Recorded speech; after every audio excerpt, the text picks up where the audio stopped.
Greetings, Wii fans! Michael here, and recently I've been playing quite a bit of Pokemon Colosseum, which is a pretty challenging Pokemon game. I would argue more difficult than most of the main series Pokemon games. I think there are two main factors for why this game is as difficult as it is. The first is that the unique challenge of trying to capture a Pokemon during a double trainer battle when most of the Pokemon you're trying to capture are fully evolved or legendary is a unique challenge. It's not easy. But the second reason it's a tough game is that most of the Pokemon available to you to use on your team are Johto Pokemon. Johto Pokemon that kinda stink. There are so many Pokemon in the Johto region that were fully evolved at the time of their release that are really weak and have poor stats. That's why so many of them got new evolutions in Generation 4, like Mischievous or Murkrow or Aipom. All of them were terrible before they got their evolutions. I was thinking about this sheer volume of weak fully evolved Pokemon in the Johto region, and it caused me to form a hypothesis that Generation 2 is overall the weakest generation of Pokemon. I wanted to find out if my hypothesis was true, and if it wasn't, what is the weakest generation of Pokemon? I of course wanted to know the opposite. What is the strongest generation of Pokemon? So I figured it out, and today's video I'm going to be sharing those answers with you. So don't forget to subscribe to my channel, and let's dive into what the weakest and strongest generations of Pokemon are. First, we have to define what counts as the strongest. If you've been watching my content for a while, you likely know that my preferred metric for determining a Pokemon's strength is its base stat total. I like doing this because it's practical and objective. There's no way I could go through every single Pokemon and give it a ranking based on its competitive or playthrough viability. Even if I had the time to do all of that, that would be opinion-based, not based on strict set-in-stone numbers. I got my degree in mechanical engineering. I like set-in-stone numbers. So that's how strong one Pokemon is, but for an entire generation's strength, what makes the most sense to me is the average base stat total. I can't do the total because different generations have multiple numbers of Pokemon. So the average is what makes the most sense to me. My first step was pulling up this Bulbapedia page, which lists all Pokemon and their base stats.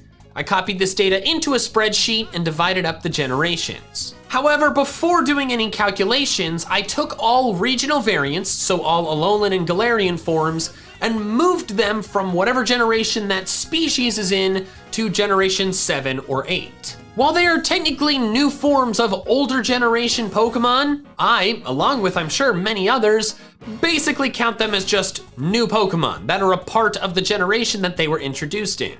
If I wanted to build a team of just generation 7 Pokemon, including an Alolan Ninetales on that team, makes perfect sense to me. Also, one more quick note, I put Meltan and Melmetal into generation 7.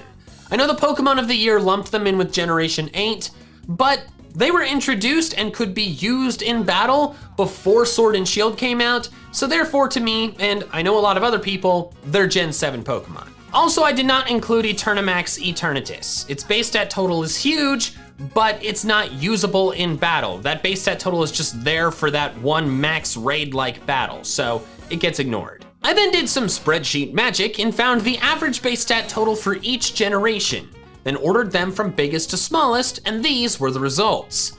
According to this method, Generation 2, as I predicted, is the weakest generation, with an average base stat total of about 419, which is just below the base stat total of a Azumarill. The strongest generation is Generation 4, with an average base stat total of about 459, just shy of Luminion's base stat total. This is about 9 points greater than second place Generation 7, so it has a sizable lead. This makes sense to me because Generation 4 is full of both new evolutions for old Pokemon, which are going to have high base stat totals by default, and also legendary Pokemon. When you have a lot of those two groups, they're gonna drive up the average. But then I realized that this method wasn't exactly fair because some Pokemon were being counted more than once. That's because if any Pokemon had any different forms, and those forms were different in any battle impacting way, each form got its own line. For example, Gastrodon only has one line because the only difference in its forms is what it looks like. They have the same typing, ability, and stat spread. However, Rotom is on there 6 times, once for each of its forms. Mega Evolutions also get their own lines, as do any other form variations like for Deoxys or Zygarde. Regional variants also got their own lines on the spreadsheet, but as I mentioned earlier, I moved them from the generation that species was introduced in to the generation that regional variant was introduced in. So with them, you don't have the same species of Pokemon being counted twice for just one generation. So my solution to this was to simply trim them out. I removed all form variations, excluding regional variants, for every Pokemon and left only its weakest form.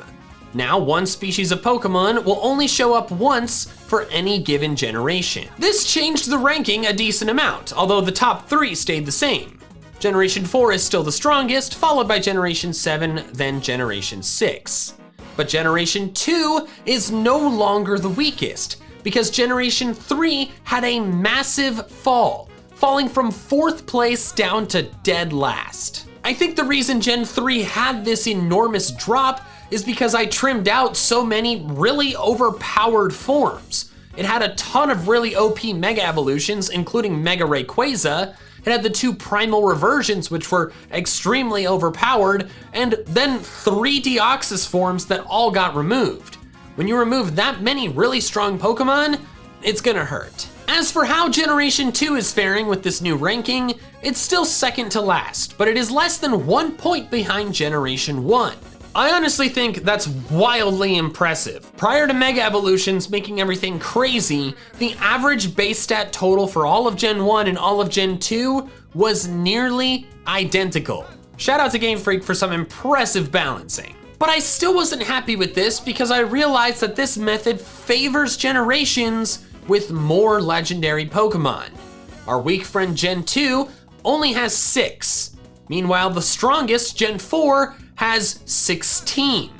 And then the second strongest Gen 7 has 27. Side note, that 27 number does include Ultra Beasts because Ultra Beasts are considered a subset of legendary Pokemon. When a generation has a lot more high base stat total legendary Pokemon, they're going to have an unfair advantage over the generations that don't have as many.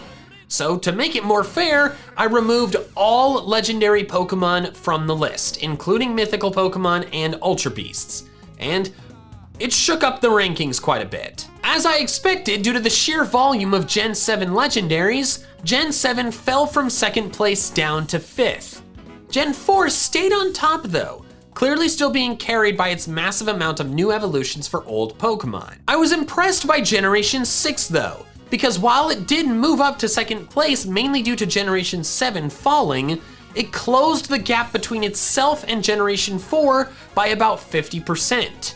Having fewer legends means that this trim hurt it less. And then for the bottom 3, they remained the same. To me, this makes sense because if you progress in order of Gen 1, 2, 3, the number of legendaries increases. So trimming out legendaries hurts Gen 1 the least, Gen 2 the middle, and Gen 3 the most. But, surprise, I still wasn't quite happy with this because I realized, why do we care about Pokemon that are not fully evolved? The vast majority of any competitive or playthrough team at the end of the playthrough is going to be made up of exclusively fully evolved Pokemon. Really, the only exceptions are not fully evolved Pokemon holding Eviolites, which makes their stats as good as a fully evolved Pokemon. So my next trim was removing all Pokemon that were not fully evolved at the time of their release. Because what you could use when those Pokemon came out for the first time is what I think matters the most. So for example, Golbat stayed. While it's not a fully evolved Pokemon right now, because Crobat exists, Golbat was fully evolved in Gen 1 when it was introduced. So it stays. New pre-evolutions of old Pokemon did not stay though. So most baby Pokemon, like Pichu, Pichu was not fully evolved at the time of its release, so it's out. This is the new ranking now that only fully evolved Pokemon are left standing, and Generation 4 has finally lost the top, with Generation 6 being the one that took it over with an average base stat total of 498, just shy of Talonflame's total. This is interesting to me because it means that Generation 6 had more weak, not fully evolved Pokemon than Generation 4 did. They are close though, and Generation 8 isn't that far behind. As for the weakest, Generation 2 has taken that spot back, with an average of about 458, a bit below Lantern's and Jumpluff's totals. I think this is likely because of what I was initially thinking. Gen 2 is jam-packed with fully evolved Pokemon, many of which don't evolve at all, that have low base stat totals, which is why so many of them got new evolutions in Generation 4. If your generation's fully evolved Pokemon have an average base stat total of Jumpluff, meaning Jumpluff is only average, that's bad. Now to be honest, I'm pretty pleased with this ranking system. We got rid of duplicate forms, legendary Pokemon, and not fully evolved Pokemon. So I think it's safe to crown Gen 6 as the strongest generation and Gen 2 as the weakest. But like the gardener for a rich person's estate, I see the possibility for more trimming. What I'm thinking we could trim now is new evolutions of old Pokemon. An argument could be made, a fair argument I think, that new evolutions of old Pokemon are an unfair advantage because they're just buffs to old Pokemon, like Mega Evolutions, and we got rid of Mega Evolutions. If we remove new evolutions of old Pokemon, we can get a look at how strong the new Pokemon of each generation really are, removing all connections to previous generations other than regional variants, because as I said, they should count as new Pokemon because they're not buffs to the old Pokemon. They're just changes of their typing and moveset and stuff. After doing this, most generations didn't change. Gen 1 obviously was the same, along with Gens 3, 5, and 7. All of them were completely unchanged. Gen 6 and 8 took hits, but they were very small, dropping less than a point each. Gens 4 and 2 were hit the hardest, with both of them losing about 15 points each. This puts Gen 2 even further down the hole into last place, and Gen 4 fell from 2nd to 4th place. But in the end, this didn't impact 1st place. As I said, Gen 6 only had a tiny drop because all it lost was Sylveon, and Gen 2 had a big drop, but it was already in last place, so it just got even worse. Its average now is about 443, which is just above the base stat total for Fearow. If the base stat total of all of your generation's new Pokemon, the average is Fearow, that is weak as hell. So in the end, it looks like my hypothesis was correct. Gen 2 is the weakest generation, both initially and at the end. It wasn't the weakest for a part of the middle, but those don't matter as much. And then Gen 4 before any cuts was the strongest. That was unsurprising. But Gen 6, I was kind of surprised that it did so well. I didn't realize it had so many strong base stat total fully evolved Pokemon. Could you imagine how strong it would be if I had moved Mega Evolutions to Gen 6?